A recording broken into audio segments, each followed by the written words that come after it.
তারা আহতই হয় নাই, তাদের লিস্ট এখন হচ্ছে গ্যাজেটে প্রকাশিত হয়েছে।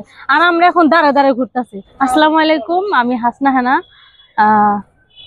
আপনারা হয়তো জানেন 18 জুলাই যে আন্দোলনটি হয়েছিল, ওই দিন আমাকে আর আরমানকে হয়তো অনেকে চিনে থাকেন বা জানেন যে ওই দিন আমাদেরকে কিভাবে মানে জখম করছিল কুবায়া। তো ওই সময়টায় যখন হচ্ছে আমি হসপিটালে ভর্তি ছিলাম, তো এরকম নিউজ আসছিল যে আমি মারা গেছি। তো আল্লাহর রহমত আমি বেঁচে আছি।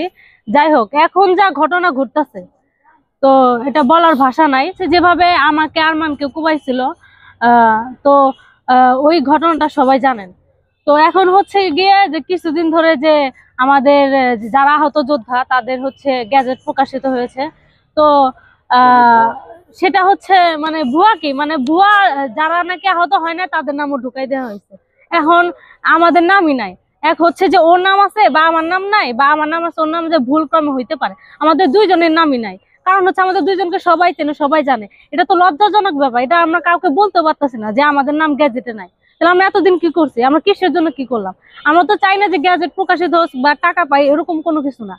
তো যেহেতু এটা সরকার তত্ত্বাবধায়ক করেছেন, তো গ্যাজেটে তো অবশ্যই নাম থাকা উচিত। অনেকের ভুয়া, যারা মানে যারা আহতই হয় নাই, তাদের লিস্ট এখন হচ্ছে গ্যাজেটে প্রকাশিত হয়েছে।